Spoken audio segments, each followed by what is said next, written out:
Hello, awesome people. I hope you're having a great day today. I thought it would be fun for me to give you my review of 2 Point Museum. It's a video game that came out last week for you folks, 6 days ago, on March 4th, 2025. For you folks, I'm reviewing this on the 10th. I wrote this, and that sort of a thing. Tomorrow is going to be when I record it, and then the next day is going to be when you see it on my website.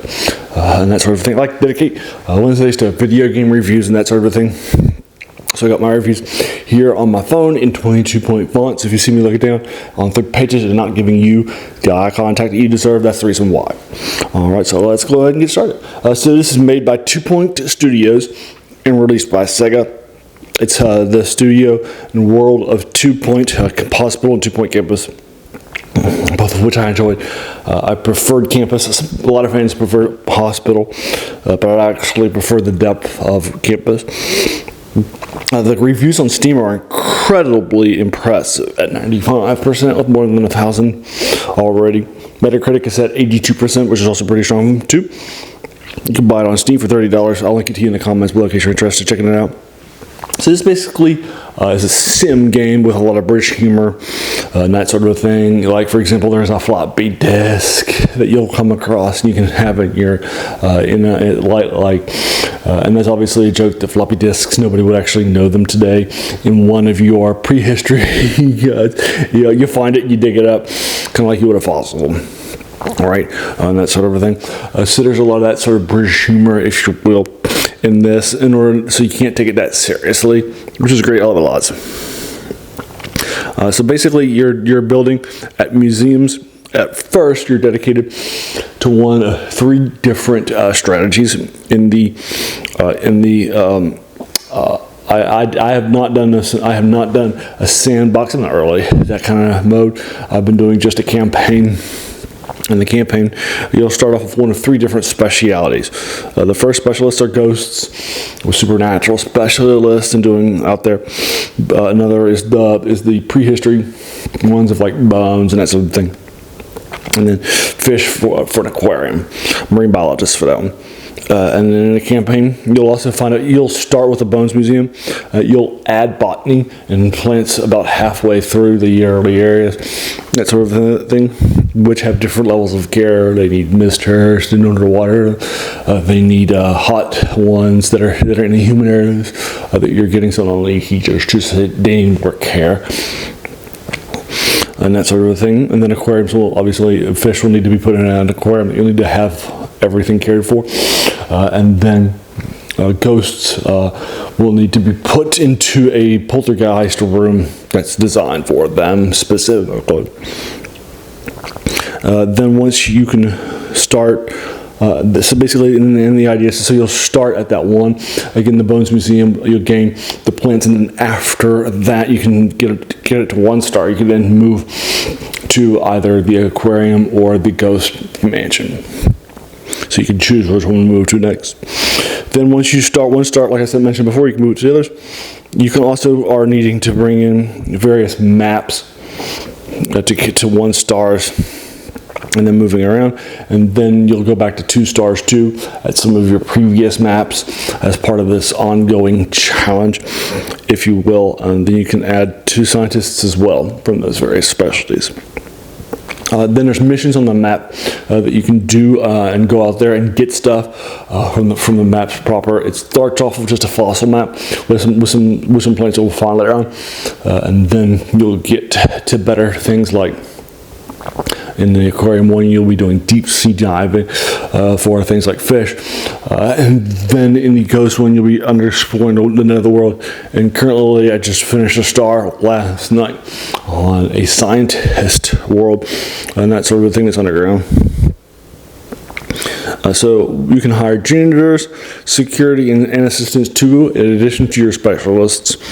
You can build everything from a cafeteria, gift shop, security rooms where they have cameras, bathrooms, resting areas for your staff, training rooms, workshops to build stuff, marketing offices, and so much more. Pretty much everything that you would expect that a real life museum would have is here. Once you place an exhibit, it will have, based on what you found, a level of buzz, and then you can increase its buzz. Now, every item in the game that you get and you exhibit has a special item that you can give it to increase its buzz. Make sure that every single item that you get once you get it has that, and so forth, because that'll be a special amount of buzz that you can add. Then add some just decorations by it too in order to max its buzz. With the max buzzes, you'll have a lot more stuff that your people will like, and it'll help them. They'll help with donations, it'll help with tours, that sort of thing. So you want to maximize your buzz. Love lots. So that's what you want to do, and such. And then you'll want to, so you can have like for example, the prehistoric ones will have things like candles and that sort of a thing,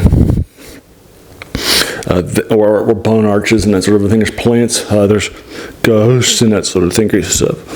Then you can build things up with a tour and tour guides, and then assign them with specialists in order to head out to various places and get that money from tours. Tours get, at the end, they'll donate to each exhibit they see, so you want them to see more exhibits, but you also just want them to get the good stuff, because the better tours are going to have, each tour has a ranking and so forth, and the closer it is and the less distance it has to go, the higher the tour ranking. So there's a tension there. You want to get a lot of money. And of course, it's an opportunity to get your assistants doing things when they're not out doing mission. Like your specialists, your scientists, to when they're not doing missions, level odds. But you'll need to push that too. And then also restoring your things too, like your plants. And your fossils and your ghosts and that sort of thing, and your ghost things you find, those are all being restored by experts too, so you'll also need them for that too, in addition to going out and doing missions. Also, there are scientists, and scientists can actually build things in your workshop. You can also build in workshops things to take with you, and then you can also build experiences for, and that sort of thing, and building experiences. So yeah, you can build a bunch of different experiences for them, particularly for the kids that are showing up and so forth. They're not going to read info boards, but they're going to be great at experiences and such. So you got things like slides of dinosaurs and that sort of thing you can build in the workshop too. Love that lots. And you can also market to different clientels too as part of your marketing campaigns.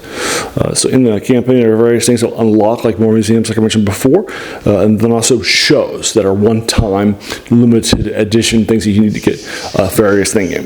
The base one there is a bronze to pass. The first one that I did was on security. I got a bronze on it my first run through, just barely. And that you got to really push the security, because there's a lot of thieves targeting it, because there's a lot of high-profile stuff. And then in the next one, it's all about buzz, building buzz, and so forth. And I used my skills to build that up, and actually got gold on the first run through level odds.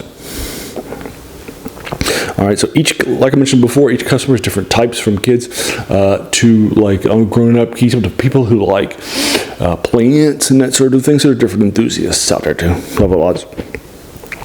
I already put 25 hours into this game, which is 10 hours in the first 6 days, more than I put in than 2 Point Museum at 15 hours.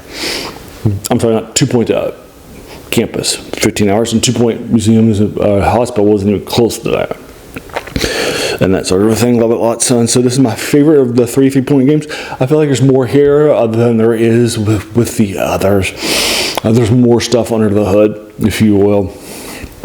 Campus, you build a few campuses, you got into 3 stars, and then that was it. But here you can keep building stars, you can unlocking more things, go back to old maps with new things and that sort of thing. And then it's not just at 3 stars and then you move on, right? And that sort of thing. Right, and it was a pretty faster play, so it feels like there's a lot more under the hood, if you will. And there's a lot more to do here, and so forth. Also here you can unlock items permanently once you've unlocked them, and that sort of thing. And you can unlock them with things that you get for fulfilling mission objectives. You'll get credit outside of money that you can use to unlock things, and once you've unlocked them in one place, you've unlocked them at all. Like I unlocked a water fountain and placed that in all of my different places. You can also get vending machines and that sort of thing and such, right? And so you can build a lot of those sorts of things naturally. So just a heads up, that's out there too. So I'm giving this probably a 9.5 out of 10. And so it does give you more game than the other ones, but $30 still feels a little high on the sim game side. So I'm losing it a half a point that way. So 9.5 points out of 10 for you folks, and that's what I'm giving it. I do like it. I think it's some great stuff. I got up early, like an hour early before I woke up to do stuff in order to play this video game. It's good stuff. Definitely, it's great game. Love lots. Alrighty there. So have you played this game? And if so, let me know what you thought about it in the comments below. And if you agree or disagree with my 9.5 out of 10, if you think it's more or less, let me know what your thoughts are.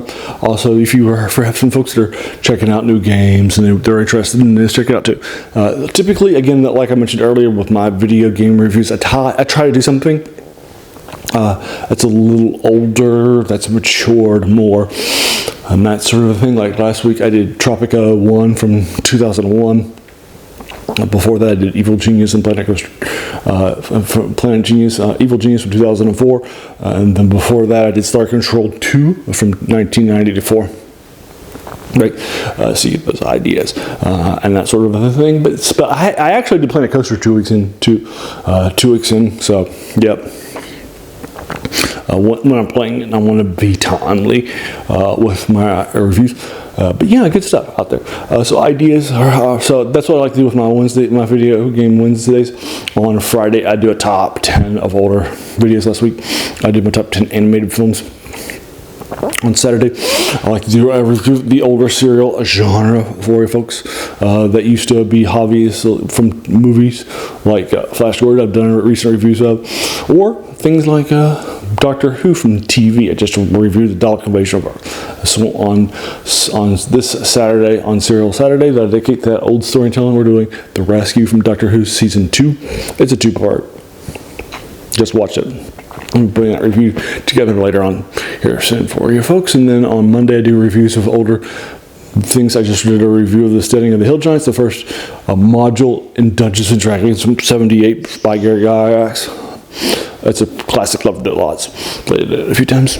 And then also, I also do 3 reviews a week of older things in science fiction, fantasy, and horror. Yesterday, on Tuesday, I did H.P. Lovecraft, then Reggie Barlow combination from the Pulp Era.